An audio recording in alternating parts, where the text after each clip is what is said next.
Okay, well, my name is Francis, middle initials Stevens, middle name Stevenson after my mother's family name, and last name Riley. And Riley is spelled? R-I-L-E-Y. And your date of birth? November 12th, 1928. And where were you born? In St. Luke's Hospital in Bethlehem, Pennsylvania, where my dad was a reasonably recently established English professor at Lehigh University. Tell me a little bit about your earliest days. Were they spent in Pennsylvania, here? Tell me a little bit about your very earliest days. My very earliest days returning from my hospital of birth were spent in the former mansion of the president of I think it was the Lehigh Valley Railroad, who founded the railroad. And his name was Robert Sayre, and he left a beautiful mansion which was converted into apartments, and that was my first home. It was convenient for my dad because it was only about 4 blocks from the university. And a little bit about your family, siblings, your parents. Well, I had a daughter. I had a sister who was almost exactly 2 years younger than me, but she unfortunately died a few years ago. And her name? Her name was Elizabeth Spencer Riley. My dad was a professor of English at Lehigh University in Bethlehem, Pennsylvania. My mother was head of the Latin department initially at the Moravian Seminary, the Moravian Preparatory School, and eventually the Baldwin School for Girls. It sounds like you had a very academic upbringing. Can you tell me a little bit about what home life was like? Well, I was introduced to the pleasure of reading before I could do it by the fact that my mother would read to us out of classical storybooks, Tom Sawyer and that sort of thing. My mother would read to us every night at bedtime. After we were settled into bed, we had a 15 or 20 minute period of my mother reading aloud to us. And I think was very instructive in terms of getting us an appreciation for intellectual and academic capabilities. They say that growing up with stories helps children think through different things in life and gives them an opportunity to imagine things. Do you feel that your early education and your home life contributed to your professional life later on? Probably so. I never really gave it much thought, but I'm quite certain that the academic environment that I grew up in, with 2 teachers for parents and good schools, good college, and good experiences in my profession after college, all contributed to what I was able to pass along to my children. Last night at the museum we had a wonderful presentation about the history of your family. And it went back a couple of generations before you. Can you talk a little bit about grandparents or any other preceding generations? Well, to tell you the truth, I don't really have a lot of memories about all that, but I do remember my grandfather a little bit, although he passed when I was quite young. But my father's sister, after whom I was named, because her name was Frances, and her aunt occupied the first house that was ready for occupancy when Rehoboth was established. It's still in good shape on Virginia Avenue, but it's not in the family anymore.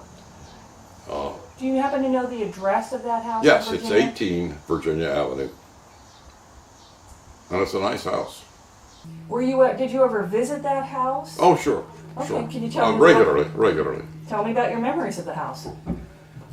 Well, my most vivid memory is that my father's sister, after whom I was named, Frances, told a story about standing in the second floor window of the north side of the house and looking up the beach before the hotel hadn't opened up, totally blocked that view, and looking at the lighthouse up in on the dunes at Cape Henlopen, the historic lighthouse, and thinking what a pity it was that it was recognized that this lighthouse was doomed by erosion if somebody didn't do something about it. And nobody had the money and the willingness to put into it.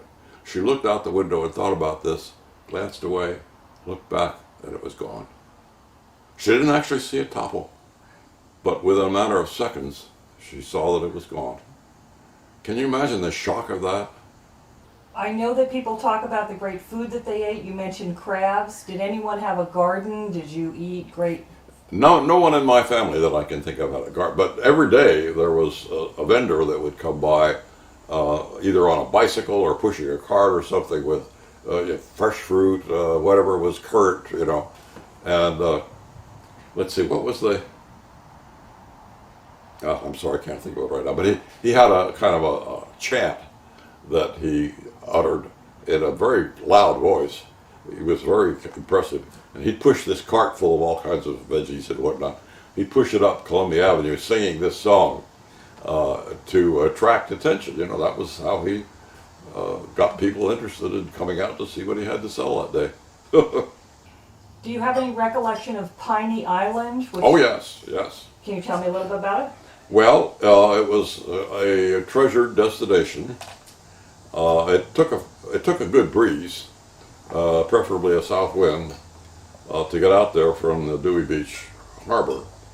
But there were some little coves where you could land and feel reasonably comfortable doing so. Although I don't think Dan Simpler would have been happy if he'd known about it. But anyway, it's how we used to do it. And the pine trees were beautiful. And after being away from there for some years, after I graduated from Lehigh and was living in California, and I finally was able to get back here, and went out to Rehoboth Bay, and Piney Island had disappeared. And I asked somebody about it, and they said, well, a bunch of kids used to go out there on Saturday night and have orgies of one sort or another, and they'd build a big bonfire, and the bonfire got out of control, burned down all the pine trees and vegetation on the island, and the island was eroded by just the natural function of the bay waters after all the vegetation was burned off. So it's a real shame. It is a shame. We've got pictures from the Horn and Tappan families of them on the island. Do you remember any of the other family names or families here? The families that I was close to were the Goodrich family over on the Acres, and Charlie Goodrich was one of my closest friends. And we would take, their boats or whatever, and go up and down the canal and out to the bay and all that. And of course, the Hughes family across the street, John Hughes' older siblings. Winky, I don't know what his real name was, but he was Winky as far as anybody knew. And his younger brother Michael and his younger sister Genevieve. And they were, a good, fun bunch of kids. They had a nice house over there. We'd have parties over in their house, parties in the cottage, our rental cottage next door when it wasn't occupied. Mm-hmm. If I may, where did your mother shop for food? How did she procure food? Well, she gave me a list and I shopped for food on my bicycle. And where would you go? Well, there was an A&P on Rehoboth Avenue, just inland from First Street, and there was an American store, I think next door, and there was a lovely girl who was a cashier at the American store. And so we had a very nice summer together one year.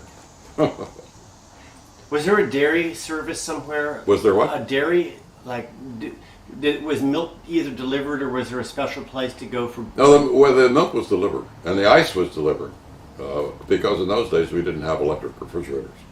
The iceman would come up the street and push a cart with big blocks of ice Moving a little bit more into high school years, was there any change in the fun that you had or the things that you did when you were Well, there? of course, the war was a major influence. And I was amazed to come down here and discover that, for example, the CAP, are you familiar with the CAP? Civil Air Patrol. Right. And they had, I think the DuPonts were very influential in all of this. But in any event, they would send a patrol out at dawn every morning at treetop level. And that, that woke me up every morning.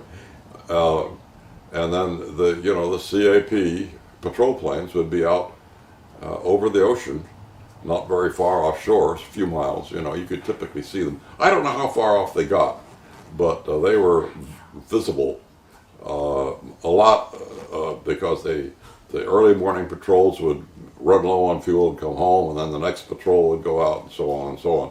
And I have one vivid recollection of the war years, and that was going in the ocean one day and hearing this click, click, click, click, click, click, click, click. And I thought, what the hell was that? And I get my head out of the water, I couldn't hear anything. I get my head underwater and I hear this obvious sound of a motor or a pump or a propeller or something. I walked all up and down the beach looking for somebody pumping water. Nothing anywhere on the beach within half a mile of north and south of Deauville Beach would account for that noise. So later in the afternoon, I was walking up the beach, and a squadron of Navy dive bombers comes over, and they start diving probably, I don't know, a mile and a half offshore possibly, and dropping depth charges. And then a destroyer or a destroyer escort came charging from who knows where, and dropping depth charges and so on. And later in the day, a slick of very odd-looking red oil washed ashore and left a marker on the high tide line. And I had never seen, red oil.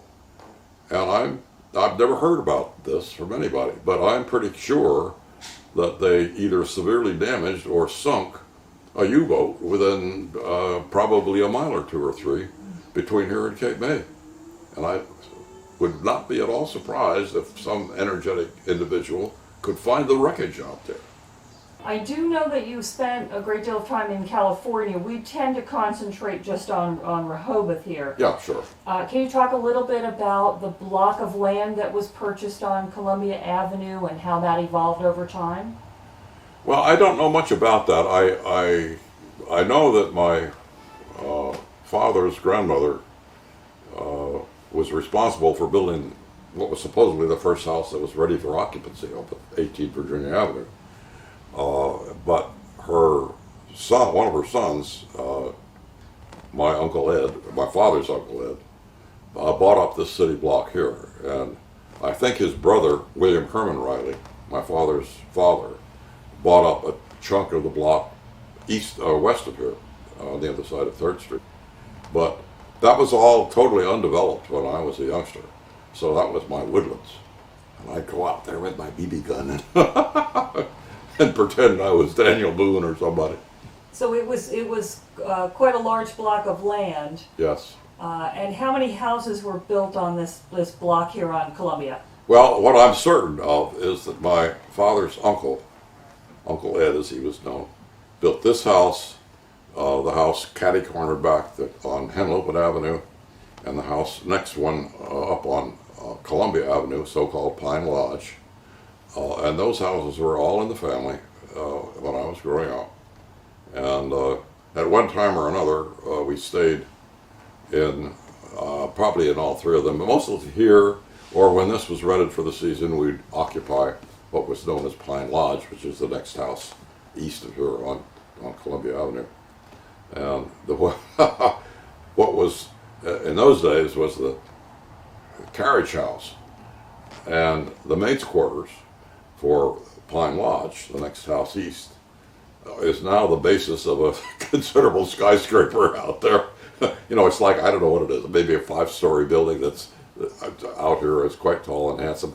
But the original part of it, the old garage, is still there. And it's kind of I think it's been turned into the kitchen area or something. I'm not sure quite what it is, but it's still there.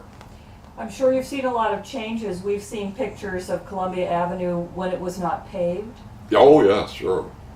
And Henlopen Avenue was unpaved for long after that. How about during the war when the lights had to be turned out? Well, it wasn't really a blackout. I've forgotten what they called it. There was a modified term. But the houses that were close to the beach line were really dark. And all of us back here had to keep blackout shades on any light that was going to shine out in the streets to any significant degree. All the street lights had a metal cone around the bulb, so all the light that they emitted was simply a circle of light on the pavement below. And you could stand, 100 feet away and not even know that there was a light there because it was totally shielded by this cone. And the idea was that, the U-boats took advantage of the fact that if this sort of thing wasn't rigorously performed, there was a bright light that silhouetted the ships that were unlighted and trying to, hide almost in nightfall as they came up the coastline. So when they were silhouetted against town lights, they were an easy target. Did you fly into the airport? Yes. Can you tell me a little bit about that airport? Well, it was a grass strip. It was never paved, but it was a well-maintained grass strip. It was widely used by crop dusters, but more importantly, during the war, it was the base for the CAP patrol planes that went out every morning at dawn, and I think a significant and important aspect of the neighborhood.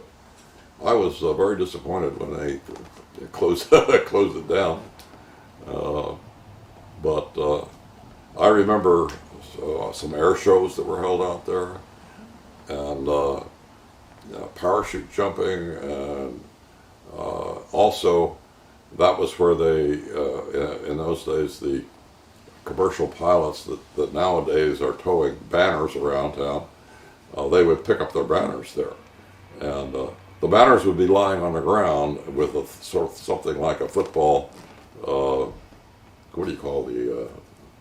Goalposts? Goalposts, the football goalposts, with a string between the two posts, and the plane would come down with a cable hanging out the back and a hook, like a triple anchor hanging from it, and the anchor would grab the cable across these goalposts, and that would jerk the the banner off the ground, and away they'd go. A couple of last questions. What are some of the biggest changes you've seen in Rehoboth over the years? Well, I guess the biggest change is what's going on out on the other side of the canal, the big shopping centers out there and so on. When I was a teenager, I used to do the family shopping on my bicycle over here at the A&P at the American store on Rehoboth Avenue, and Lingo's on First Street, on the corner there.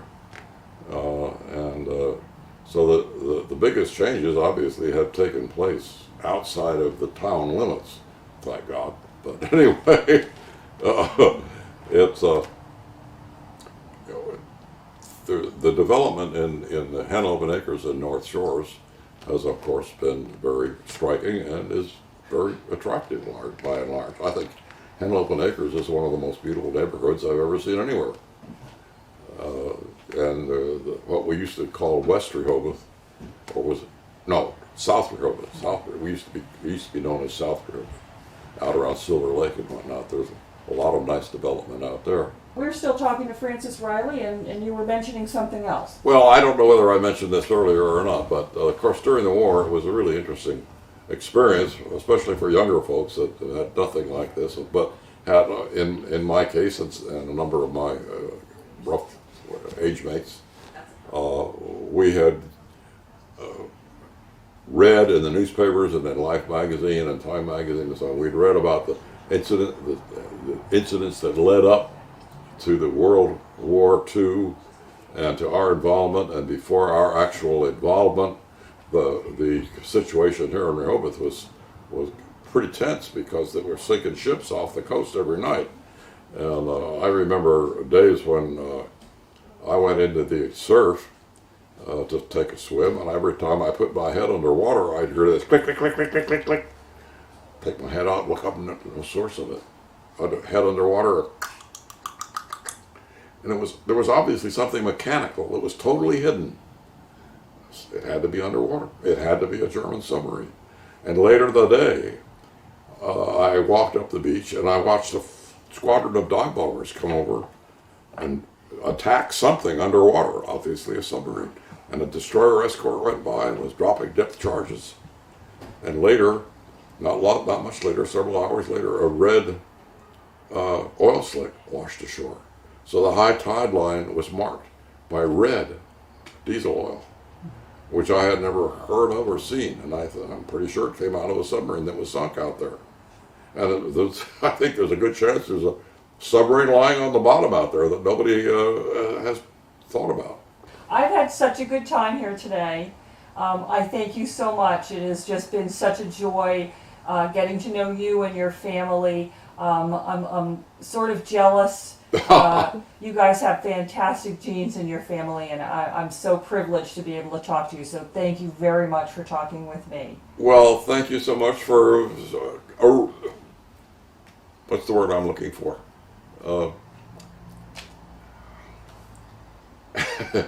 There's a word that applies to a chemical reaction, and I can't come up with it right away. What? Oh, what word Anyway, is that? you have basically stimulated an organization of thoughts and memories. Catalyst. Yeah, catalyzing. Right. Wonderful. Right. That's the word I was looking for. That's the nicest thing a man has said to me in a long time. Thank you.